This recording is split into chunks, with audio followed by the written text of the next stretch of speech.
And it is this Saturday Coffee Klatch with Heather Lofthouse and yours truly, Robert Reich.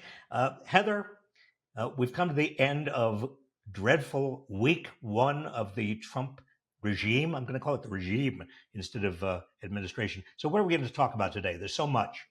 There's so much. It's 2.0. I'm exhausted, also finding reasons to carry on, but this is not fun, 2.0. Okay, things. Bob, there's so much to do. We have executive orders. What's happening at the border? We have January 6th rioters, aka hostages, being pardoned. I haven't even mentioned Elon Musk. Oh, Let's Heather, let's I do just, it. you go through this list and I am nauseous, really. I mean, I I know. have a hard time controlling this degree of outrage or depression. And what are you doing to kind of stay sane? I go to my day job, I look at my kid, I get sad in the news, I talk to friends, I read books, I get back into it and get depressed. I go to strategy meetings with people who are worse off than, you know, I am, and we brainstorm. And then you keep going. I just don't stop. You Yeah, I stop. don't stop It's either. scary. I know. Actually work for me. This kind of resistance work, that's what I call it, is therapeutic. I mean, it makes me feel a little bit better, even Right. though this is a horror, an absolute horror Right. show. You mentioned the first thing you mentioned was the executive orders, uh, and some of the there's kind of a blitzkrieg shock and awe quality to what Trump has been doing. There's so much it's difficult to sort out what's serious from what's not serious. The one And thing and that, he you know, he does that on purpose, right? Let's be clear. He's like, Biden, did Biden even, do executive orders and have people come in his office and ask him questions? Yeah, he did actually. He just doesn't do 100 for the sake of doing 100. well, that's right, and some of them are real. I mean, I thought that the ending birthright citizenship, that is, if you're born in the United States, even to parents who are here illegally, you should. I mean, the Constitution. The 14th Amendment to the Constitution, Article 1, it says if you're born in the United States, you are a citizen of the United States. And that's why I was impressed and I got a little bit of solace from the fact that this executive order already went to a federal court and the federal judge said no. This is a Reagan appointee federal judge who said absolutely no, this is unconstitutional, and it's going to go up to the Supreme Court. But honestly, Heather, I don't see how it survives. The Constitution is very, very explicit about this. That's it. That's it. So there are a number of executive orders that are terrifying. And then he's freezing funding to quintessentially important institutions like the NIH and pulling America from the WHO. But it's not unheard of, right, for presidents to No, freeze funding. But what's no. the In fact, difference here? well, there's not that much. Well, the difference, of course, is the fear is that it's a permanent freeze. But what administrations generally do, and I've been associated with several administrations who've done it, is you freeze funding really initially so that you have an opportunity, your people have an opportunity to go over what's been funded and make maybe slightly changes in priorities, assuming that it's legal to do that. But the fear here, obviously, is that Trump and Trump's people are going to keep the freeze on the National Institute of Health and the CDC and whatever else he's trying to freeze Remember funding for. when Trump got COVID? That was terrible. And he had to go to the hospital. Thank God for science. We don't even talk about Well, that anymore. this is, he hasn't come out as explicitly against science yet. I mean, it's only his first He's week. only got RFK Jr. next Robert to F. him. Kennedy Jr. Robert F. Kennedy Jr. He's going to have, his hearing next week. So we'll see. Okay, so then what's happening at the border? New troops going down there. There were already some troops down there. That's right. The people who were down there already as troops were National Guard, and they were federal technically. But we're talking now about active duty troops. This is a very rare circumstance where active duty military are actually pulled into border control. And Trump is talking about not just 1,500, but 10,000 going down there. And a lot of that is going to be under control of if Pete Hegseth.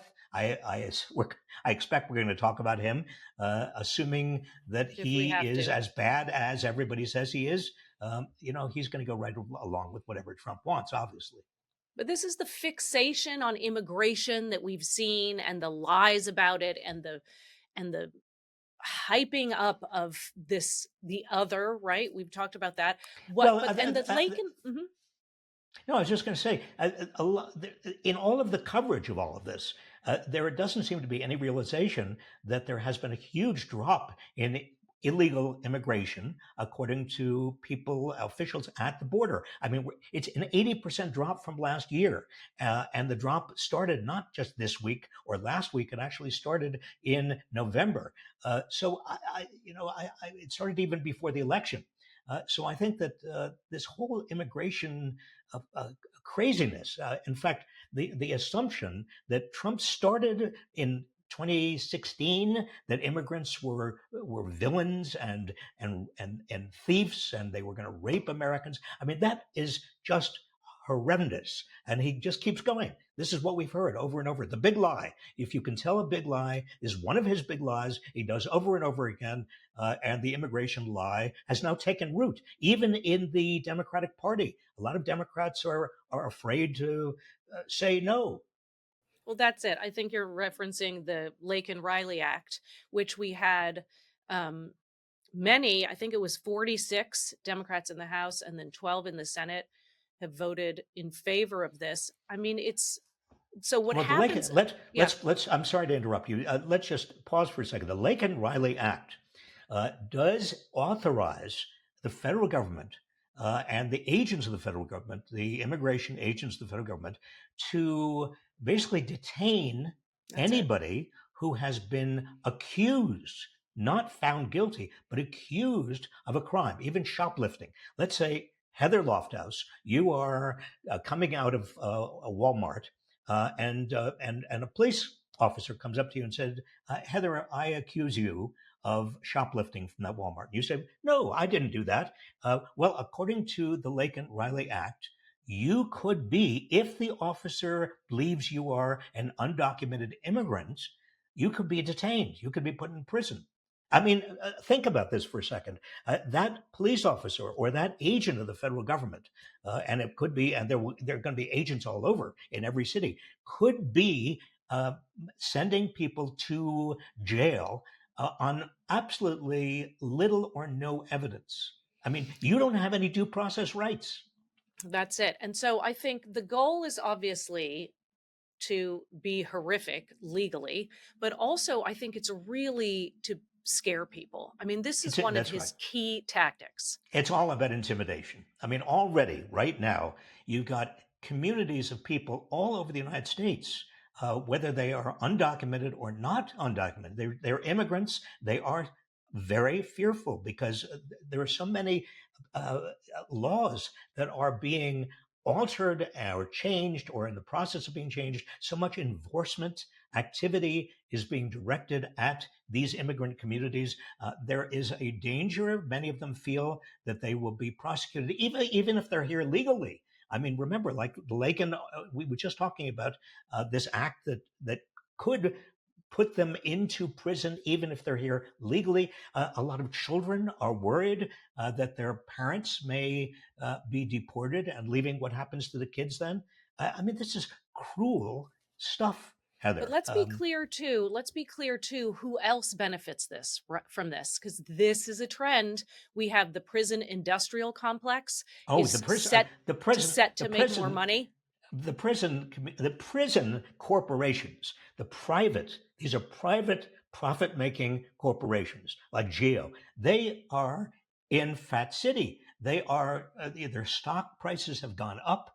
They are who used to now who was one of their major lobbyists? Seems to me it was Pam Bondi, right? Yep, yep, she was. She is now on about to be the attorney general. So, and one person who's really calling them out is AOC. She has said this is corruption. She has also did not attend the inauguration, saying, "Why would I attend the inauguration of someone who's a rapist?" But where is the rest of the outrage? I mean, you see people, the news is reacting in curious ways, and people are kind of overwhelmed, but there is not enough outrage as I see it. Well, there's not very much outrage. I mean, the Democrats, too many Democrats, in my humble opinion, are basically cooperating, are playing along. The Lake and Riley Act we just talked about. You have 45 House Democrats and something in the order of 12 Senate Democrats have gone along with this act. I mean, where is the resistance? This itself is an outrage. And there's a kind of appeasement or obedience in advance that we're seeing. I mean, the business community is completely way over there. I mean, it is totally intimidated by Trump. But you have too many politicians, too many media outlets are intimidated. This is a time when Americans really, and leadership in America has to stand up to this neo-fascism, and we're not seeing it. We're just not I seeing it this know. week. We're not seeing it. And normalizing, I feel like, is an understatement at this point. I mean, it's just green lighting it left and right. And then we have these horrific things happening as it relates to immigrants, pushing for them to be legal, right? And then you have on the opposite side, January 6th rioters, full pardons Yeah. and commutations. Well, the connection here is fear. I mean, what Trump is doing by letting these 1,500 rioters, I mean, these are all men. He's saying that they didn't have weapons. They were completely innocent. They did have weapons. We all saw the weapons. People died. People died. And yet these people are now free. They're on the street. There are, the judges who convicted several of these people said, you should not be on the street. You are dangerous. You are dangerous to American society. Well, they're out there.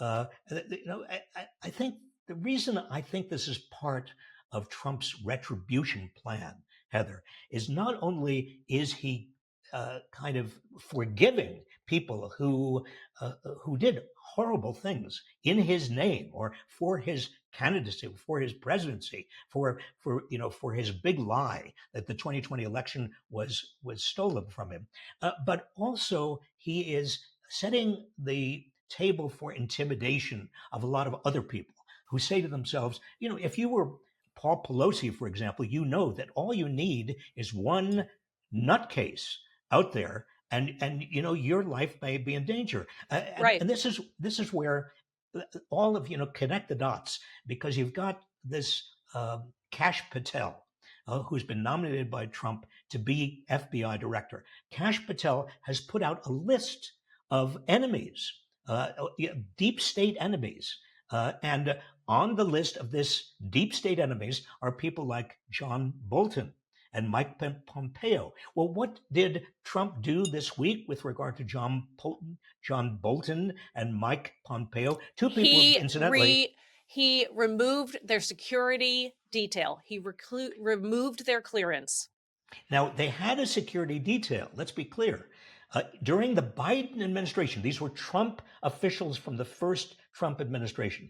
They had security during the Biden administration because Biden had credible intelligence that these people, Bolton and Pompeo and one of Pompeo's assistants, were targeted by Iran and by Iranian agents for retribution with regard to the killing of a major Iranian leader by a drone attack during the first Trump administration. These are people who are carrying out the Trump administration policy.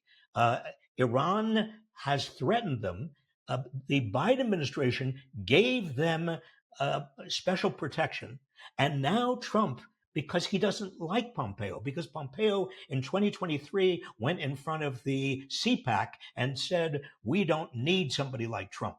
And John Bolton has been a Trump critic ever since Bolton left the administration, the Trump administration. And so this is retribution. What Trump does is it's like a mob boss, keeps his fingers off of these things. No, I'm not doing anything. But what is he doing? He's saying to people out there, you be careful, because I've got a lot of ways of making your life. This is a vengeance victory lap. That is what it is. And we are he is getting his message out. He is very good at it, and he does it. I mean, we're all saying, is he more fascist than we thought he would be fascist? I mean, on the one hand, yes. On the other hand, how is any of this surprising? And the one thing from the week that I felt positive about was Archbishop Buddy. So, in the midst of all these people not speaking up and the people who did speak up being penalized in tons of different ways that are terrifying, a few people are coming up, a few people are expressing outrage and saying, She was courageous. In the midst of all of this, she looked into his eye. He looked at her. Wasn't that amazing? I mean, it was a moment of extraordinary, almost. I hate to use the word accountability, but it was almost as if Trump was being held accountable. but it was strength and it was grace. I mean, I just found it so powerful because it was just an imploring in a human way. Yeah, It was and of have course mercy. he was furious. I mean, afterwards he Oh, says this is a terrible, and of course you can imagine that his tweets and his posts on yeah, Trump's social. She's yeah, awful, and she's I and he. know. But see, this is another part of the intimidation strategy, his vengeance strategy. He keeps his hands clean, but when he goes after somebody, and this is true of his first administration as well, when he goes after somebody, he knows that there will be death threats against them. When he went against the judges and the prosecutors who tried to hold him accountable during the Biden administration, he says things about them, and then the death threats start. This is a whole system, Heather, of retribution and intimidation, and courageous people are standing up to this, like the woman who did, the Episcopalian priest, Yeah, bishop. Archbishop Buddy. Yeah, But they're not enough of them. There that's are not it. enough of them. And then the other part of this, and we know this, and I love that you and I are preaching to ourselves about this and everyone else, but let's continue. We have Pete Hegseth, right, who is inept and corrupt and terrible. And so Trump is putting in all of these people that he could Oh, control. horrible. But Hegseth, really, I mean, talk about unqualified, talk about dangerous, talk about somebody who is a misogynist and who has a record of abuse toward women, and a record of frittering away funds for these veterans Bob, groups that he was he the couldn't head get of. a job managing a Starbucks. He couldn't get a job. He wouldn't get the job, but now he's going to be in charge in one of the largest institutions we have, the biggest employers. Not just the biggest employer of the United States, but the embodiment of the power of America, the United States military. I mean, people say to me sometimes, they say, "Well, there's not much difference between Trump 2 and Trump 1. It's the same Trump." No, there's a huge difference, because in Trump 1, he didn't put these kinds of people in positions of power. He put position people who had at least a patina of I know. responsibility. But these people, the only thing they have, Heather, is that they are Trump loyalists, totally Trump loyalists. Yep. Hegseth should never be confirmed. I know. And I mean, a good example is Mike Pence, right? Versus JD Vance. I mean, there is a different HR underway right now, and it's And very if you scary. and everybody knows in the Trump, this inchoate Trump administration, they know if they don't toe the line, if they don't do exactly what he wants, if they don't say publicly exactly what he wants to hear, they could end up like who? Like Mike Pompeo Yeah. and John Bolton, and be exposed to danger. Right. Mehdi Hassan did a great tweet this week about a new word that I hadn't heard, which is a kakistocracy. Wait a Kakistocracy. minute. And Wait a minute. Wait a minute. KAK. Kakistocracy? Yeah. It Kakistocracy? is rule by the worst people, the least able to rule. I mean, we have a lot of Greek words for what's going on, but I like that one. Trump has created a kakistocracy? Hmm. Among other ocracies. There's not, besides the Greek root of that, there's also the more common use of a word kaka, meaning, Yes. you know Meaning so the and so dirty so and dirty, basic. yes. Yeah. And that's right. I mean, a kaka, I like that. yeah, it's helpful to think about all the ways to describe what's happening so we can, I think, enriching, reminding yourself what's happening is one of the ways we survive. And then we haven't even talked about Elon Musk, but I want to flag, you've done some great, you've written about this and then we've done some videos on it, but you have this notion that there are four American stories that we often tell, right? And these are themes that go across epics and myths and reality. And one of them is the rise of the triumphant individual. And you have four of these, right? And then the other one is The benevolent community. the So benevolent community. that's But right. the individual. You've got the triumphant individual. These are basically these are traditional American stories, and my point is that we hear them over and over. And anybody who wants to talk about America is going to inevitably talk about these four stories: the triumphant individual, rags to riches, anybody can make it; the benevolent community that supports, we join together, and then there are two negative stories. One story is of the rot at the top that we look upward sometimes, not as much as we should, and we see rot. And the other is the mob at the gates. We are prone to be fearful of people who are outside the United States. So these four stories are old. They start really before America starts. But And what's happening that I'm seeing is the mix of the triumphant individual and the rot at the top. I that's cannot right. believe all of these. I mean, we're just so focused on these. They're men, these individuals who are larger than life, and they're climbing and they're going higher and they're getting more powerful and richer and richer. And it's wild to watch those two dovetail. Well, they dovetail in a very peculiar way because Elon Musk, to take example, number one, or Jeff Bezos or Mark Zuckerberg. I mean, these people are both idolized by a certain part of the American public. They are superheroes, but at the same time, they are rot at the top. They have taken their wealth, and this is true, particularly true of Elon Musk, taken their wealth and put it into politics in a way that undermines and corrupts the entire system. So to me, they are more rot at the top than they are triumphant individuals.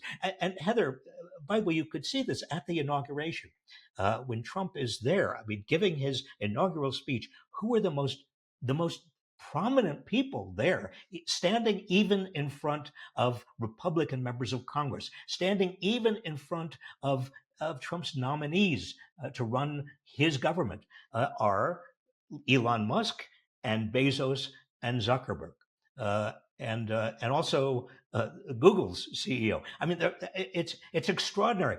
This is the robber barons of the 19th century. This is the second Gilded Age, and Trump has the audacity to pretend that he is the tribune of the people, of the average working people. Well, everything is now exposed.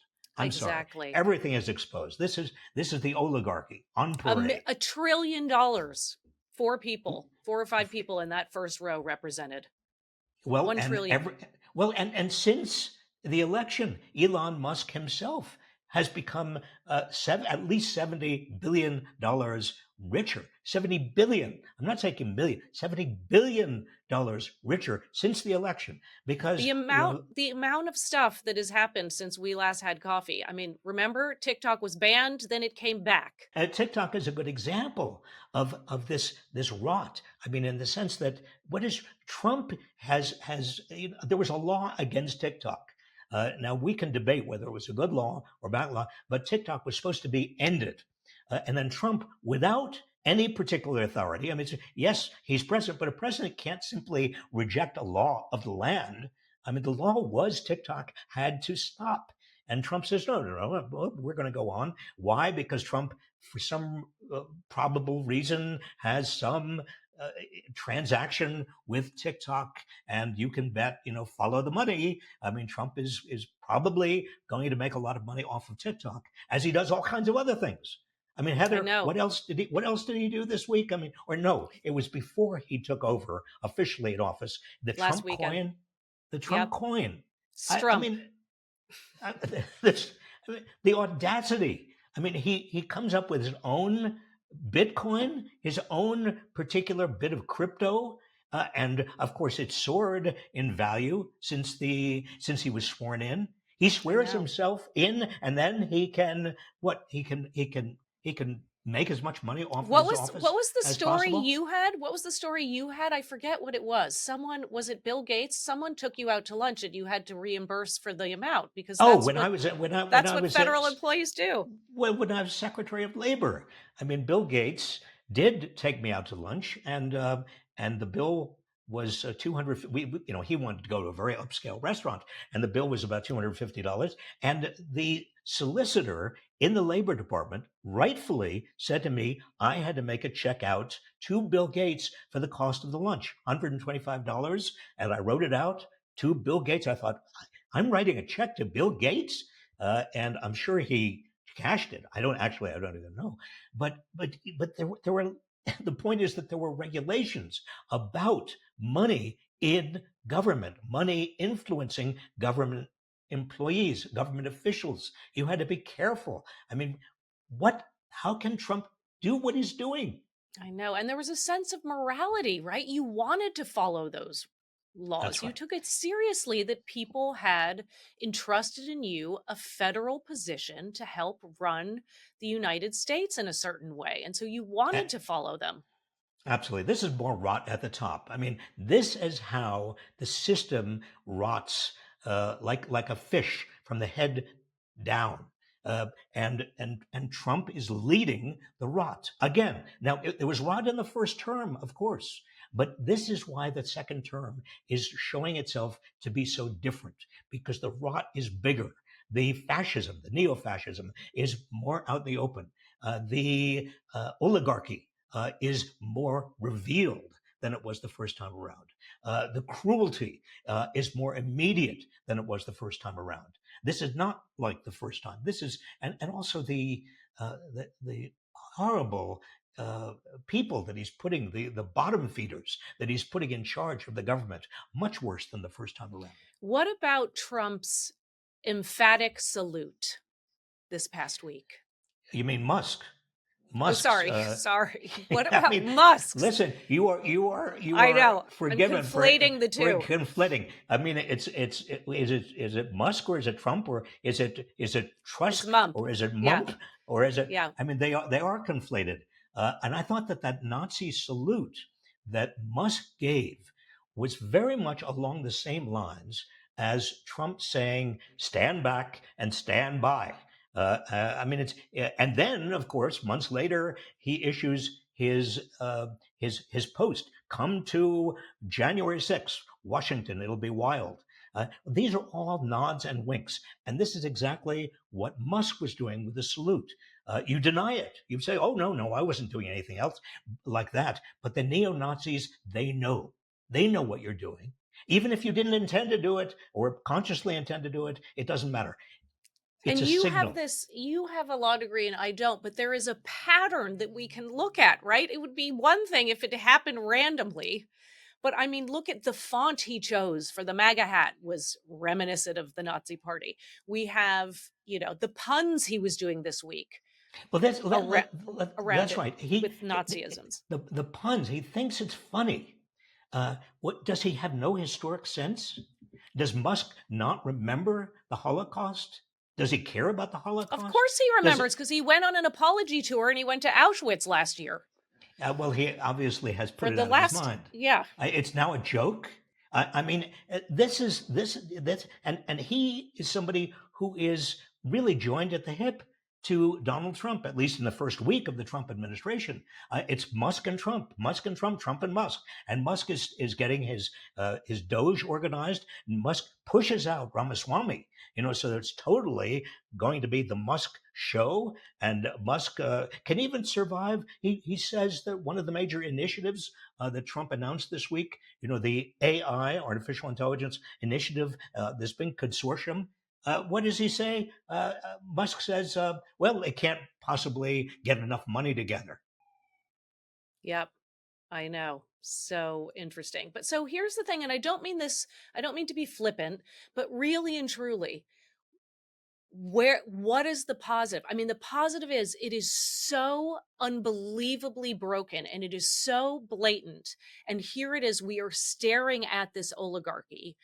There have to be leaders that are starting to come up, right? And who are going to take the reins against this. Well, I would hope so, Heather. That's what I tell myself in my darkest moments.